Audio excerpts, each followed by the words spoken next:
There are not that many lenses on the market that are genuinely unique, and even fewer lenses that have actually changed the photography industry. But this lens here, I think, is one of them. Today I'm going to be reviewing the Canon RF 24-105mm f2.8L IS USM lens. And I'm going to start right now. Before we start, if you haven't already, please consider subscribing and ringing the bell to stay in the loop and be notified when we release new videos. Announced back in November of 2023, this lens here is by far the brightest 24-105mm lens currently on the market, with a consistent bright aperture of f2.8. It's also Canon's very first hybrid lens. That's what the Z stands for in its name, meaning it's not just for photographers, but also filmmakers as well.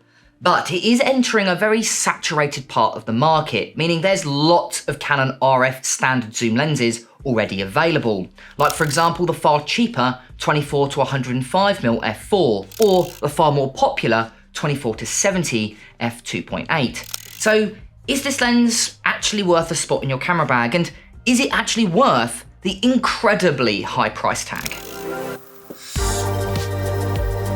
So this lens is made of a premium plastic and metal construction with a metal lens mount. This lens also has weather sealing as well, as you can see with the weather sealing gasket at the back. Now this lens is an internally zooming optic, meaning it doesn't get longer or shorter when you zoom in or out. Now it does make this lens a little bit larger, but actually I think it offers you two major benefits. Firstly, it's obviously going to offer you better weather sealing versus a lens that does externally zoom, but also it's going to be far easier to balance on a gimbal or tripod. Because the lens optics stay within inside the lens's center of gravity, it's going to be far easier to balance because the weight isn't going to drastically change, making it really forward or really back heavy. Now talking about optics, this lens has an incredibly complicated optical formula just thanks to it being a 24-105mm lens with 23 elements in 18 groups, making this lens really big and also quite heavy as well. Now on the side of the lens, you've got 4 switches. You've got a autofocus to manual focus switch, as well as a focus limiter switch. And then just below that, you've got an image stabilization switch plus 3 image stabilization modes. Mode 1 is for general use. It's the mode I predominantly used for a lot of my portraits and wedding photos, which I'll show you in a second. Mode 2 is far better for sports and wildlife. The image stabilization is a lot more successful when you're tracking left and right or up and down. And then mode 3 only activates the image stabilization when you half press the shutter button. Now because this lens is quite large, it also comes with a tripod collar. The only negative I would say about it is it doesn't have 90-degree increments, which is a little bit annoying when you want to rotate from landscape to portrait orientation. But this lens has a new feature thanks to Canon. It's got an aperture ring. Now annoyingly, this aperture ring currently is only available in video mode, but Canon did say with future camera updates, it is going to be available in photography mode. So if you are a photographer, simply use this little iris switch on the side and just lock it to automatic. And then just above that, you've got yourself a nice and large zoom ring. Now something I really like about this lens is the focus throw in between 24-105mm. With just one finger pinch, you can pretty much do the entire reach from 24 all the way to 105mm, which makes this lens incredibly versatile. You can go from really wide to medium telephoto with just basically a flick of a finger. And that is something I really liked about this lens. And then just above that, you've also got a nice good size focus ring. Now I didn't use this lens much in manual focus, but when I did, I always seemed to nail it every single time. It was really nice. It's electronically coupled to the focus motor, but it is very smooth and well damped. And then right above that, you've got yourself a control ring plus 2 control buttons. And these are customizable and you can change it to anything you really want with inside your camera. For example, I had mine connected to white balance, as I usually like changing my white balance quite quickly depending on lighting conditions and if I'm shooting inside and outside. You can easily do that. This one's clickable, but of course you can always send it off to Canon to get it declicked for a price. Now on the side of the lens, you've also got 2 small screw holes as well as a small connection plate, which is actually for the power zoom adapter, which is designed for this lens. We'll talk about that adapter and its video features later on in the video. So, what do you get inside the box? Well, actually, you get a decent amount of accessories. Firstly, you obviously get the lens itself, you get the front and rear lens cap, as well you also get a lens hood, and I'm not sure if it's a new thing for Canon, but you also get a decent lens pouch. Now this is a very similar lens pouch to my Canon 70-200mm, but this one just comes in black. So actually, the amount of accessories you get and the quality of those accessories are pretty good. But I always think how comical the size of this lens versus the size of the lens hood. But it makes sense because obviously this is a 24mm lens at the end of the day. So what makes this lens so expensive? Well, it's all to do with its aperture. You see, this lens has an incredibly versatile focal range, from 24mm, which is ultra wide, all the way to 105mm, which is medium telephoto. But other lenses do offer you that, but they don't offer you with an f2.8 aperture. And that is what makes this lens special and truly unique on the market. This is a world's first. Yes, sure, some lenses come close, like the Sigma 28 to 105mm, but not 24 to 105mm. And there's a big difference between 24 and 28mm. Now for weddings and portraits, this lens really does excel. I would say around 90% of my photos taken on a wedding day fall between 24 and 105mm. Maybe some are a little bit longer, but most of them fall within this lens, meaning you theoretically could shoot an entire wedding on one camera body and this lens here. But most lenses that have such a versatile focal range have other optical problems. So let's see if we can highlight any in our optical tests. Okay, let's have a look at sharpness first. Let's have a look at 24mm at f2.8. Now if we go ahead and zoom into the center and the corners, you can see we're getting great sharpness, very sharp wide open at f2.8. And it only improves when we step down to f4, f5.6 and f8. Now f11, it softens up a little bit, but that's simply just due to diffraction, and it's same situation with f16, and then at f22, I would say this lens is very soft. Okay, so now let's zoom into 105mm. So let's zoom in at f2.8. You can see we're still getting great sharpness, but I wouldn't say it's as sharp at 24mm. So you can clearly see they've prioritized ultra wide angle sharpness versus telephoto sharpness. Now we can improve it by stepping down to f4, and it's the same situation with f5.6. And then when we step down to f8, this lens again regains that sharpness that we saw at 24mm. Then when we step down to f11, the image starts to soften up a little bit, although it's still incredibly sharp, especially in the center. And that's the same situation with f16. But again, at f22, at its narrowest aperture, I would say this image is quite soft. Now let's move over to distortion and vignetting, and oh no, 24mm, that's a crazy amount of barrel distortion and very bad vignetting. In fact, so bad, I don't think at 24mm it covers a full frame sensor. We're getting completely black corners. Now we can improve that vignetting by stepping down to f4, and it's the same situation with f5.6, and there's no vignetting at f8, but at 24mm, it doesn't even cover a full frame sensor. So that's definitely something you're definitely wanting to correct in either Lightroom with profile corrections. Okay, so let's zoom into 105mm, and oh, we've got the opposite problem now. We've got pincushion distortion. Now it's very mild, it's very soft, so that's something you're easily going to correct. And again, that vignetting has creeped back in again. Now we can improve the vignetting by stepping down to f4, and again, at f5.6, there's basically no vignetting.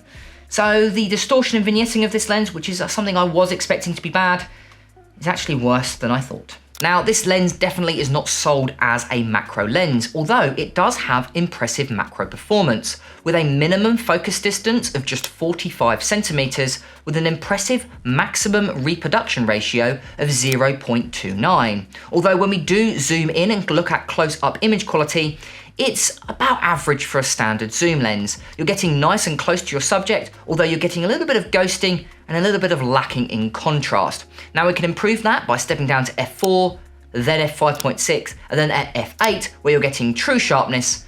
So although you're getting good macro performance, close-up image quality, wide open at 2.8, could be improved upon.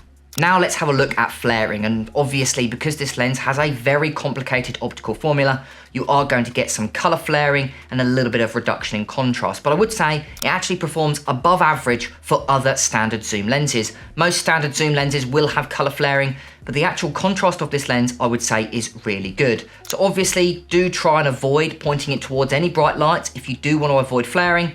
And the lens hood, to be honest with you, doesn't diminish the flaring much just due to the versatile nature of this lens. But flaring, I would say, is above average.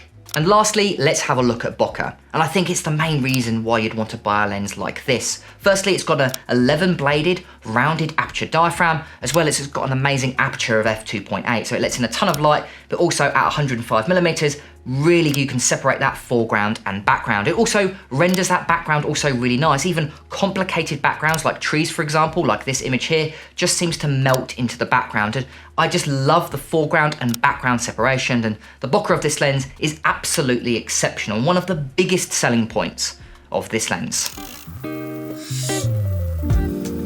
But of course, having a super bright aperture also has its disadvantages as well. One of them being the overall size and weight of this lens, being the largest and heaviest standard zoom lens in the Canon RF lineup, coming in at whopping 1.43 kilograms or 3.15 pounds, and being around double the weight of the f4 version that only comes in at 700 grams or 1.54 pounds. And if we compared it directly to the 24 to 70mm f2.8, that lens there only comes in at 900 grams or 1.98 pounds. So this really is by far the largest and heaviest, and you will feel that when carrying it around on a wedding day. The only big advantage I would say to this lens when it comes to size and weight is the filter thread. It's only 82mm, which sure is quite big, but it's not obscenely large, like for example the RF 28 to 70mm f2, which has got a 95mm filter thread. Very difficult to find, where 82mm is far easier to find. You should be able to find it on Amazon fairly easy, or your local photographic shop. So yes, this lens is big, but I wouldn't say it's unwieldy, and it's roughly the same size to an EF 70 to 200mm f2.8. But of course, if we directly compared it to the other 24 to 105mm on the market, this lens towers over the others, and it will take a significant amount of room in your camera bag. Now you might be wondering, what does the Z stand for in this name? And actually, that's what makes this lens special in the Canon ecosystem. It's Canon's very first hybrid lens. So it's not just designed for photographers, but it's also designed for filmmakers as well. Usually, if you're a filmmaker, you'd use cinema lenses, and if you're a photographer, you'd use the standard photographic lenses. Where this lens here tries to bridge the gap in between those two fields and tries to create a lens that's not just designed for one, but designed for both. And I think this has major benefits for both photographers and also filmmakers. Firstly, it's got really good and reliable autofocus, both in photography and video. You can see how quick it is. Here's me jumping up, and you can see it snaps from the background to me really quickly. And it's the same situation when you're in photography mode, being really quick from 24mm all the way to 105mm. It's very reliable. And it's the same situation when it comes to image stabilization. Now this has 5 stops built in, so if you're shooting on a cinema camera, like for example my C70, that's a good amount of image stabilization, especially at 105mm. As you can see by some of these shots here, these are all shot handheld. But also when you couple it with, let's say, an R5 or an R6 Mark II, for example, which has IBIS, which is in-body image stabilization, you're getting up to 8 stops. And when done, for example, this walking shot here, this is the difference between no image stabilization and just the image stabilization of the camera and lens. So this lens here really is designed not just for photographers, but for filmmakers and for hybrid shooters like myself. Maybe people that shoot on a Canon C70 and an R5 Mark II. It's a great combination. You can really utilize this lens in a variety of different aspects. But you've also got one really cool accessory, which annoyingly, I didn't get a chance to use, and that is the power zoom adapter. And basically it attaches onto the side of the lens, allows you to basically focus as well as zoom and change the aperture with just a flick of a switch, which makes it really useful for maybe broadcasters or wedding filmmakers that film from a back and they want to slowly zoom in or slowly zoom out. You've got full control electronically, which is really nice. Now, annoyingly, I didn't have it in the review, but that's something I really want to try out in the future. So if you're interested, make sure to write that down in the comments below. It does come in far too expensive, I think. It's around about £1,000. But yeah, if you are after this lens with the power zoom adapter, that is going to be a great combo, especially if you're a filmmaker. So as you can see, there are many great reasons why you should have this lens in your camera bag. But there's one big reason why you shouldn't, and that is price point, being by far the most expensive standard zoom lens on the market, taking the crown from what used to be my favorite lens, the RF 28 to 70mm. This lens here comes in at a whopping £3,439. and in second-hand, you'll still only be able to find it between £3,100 to £3,200, again depending on condition. Compared to the RF 28-70, which used to be the most expensive, that lens there comes in at £3,299, and second-hand between £2,500 to £2,700. So you can really see how expensive this lens is, especially when we compare it to the f4 equivalent, which comes in far cheaper at £1,389 and £900 to £1,100, depending on condition in second hand. And that's the biggest problem I have with this lens, and it's the main reason why I think a lot of people are going to look elsewhere. It's just too expensive. For what it offers, yes, it's a very premium, very good quality, well-made lens with amazing optical performance, and obviously a one-of-a-kind. But for me, I just think it's too expensive, and I wish I had the money to buy it, but there's no way I could afford a lens like this. I'd love to, but probably not for a few more years. Right guys, so it's that time of the video where we have a look at the overall pros and cons to really work out, is this lens actually worth a spot in your camera bag? Let's have a look at the pros first. Firstly, this is a world's first, being the first 24-105mm with an f2.8 aperture. If you want that feature, this lens is your only option. This lens also has great build quality and really nice lens design, offering you a few new features in the Canon RF lineup, like for example, an aperture ring. This lens also has great image quality and a really versatile focal range, great for such a wide variety of different types of photography, including wedding photography. It also has incredibly fast autofocus, being one of the fastest lenses you can buy for both photography and video. Very reliable, especially in a low light environment. This lens has also been specifically designed for video shooters in mind, with accessories and just overall great video performance. This isn't just a photography lens anymore. Video shooters are gonna love it. But of course, it wouldn't be fair just looking at the pros. Let's really round this review off and look at a few cons of why maybe this lens isn't worth a spot in your camera bag. First up, the distortion and vignetting of this lens is not great, especially at 24mm, where it does rely on electronic compensation to fix a lot of those optical problems, which is not great when you think of how expensive this lens is. This lens does not have great flaring, and to be honest with you, there's a lot of color flaring, although I would say contrast is quite good against bright lights, and that lens hood doesn't really help much, especially at 105mm. It's also really big and really heavy, especially with the tripod collar, and because it is an internally zooming optic, it does take up a significant amount of room in your camera bag. And of course, who can forget, this lens is by far one of the most expensive Canon L series lenses on the market, and way out of budget for I'd say around 99% of photographers and filmmakers. And there we go, there is my review of the Canon RF 24-105mm f2.8, the very first hybrid lens made by Canon, and certainly not going to be the last. They've just announced a whole bunch of others, including the RF 35mm f1.4, which is a lens I can't wait to try out. But do I recommend this lens? Yes, I really liked this lens. I thought it's by far one of the best lenses I've ever tested.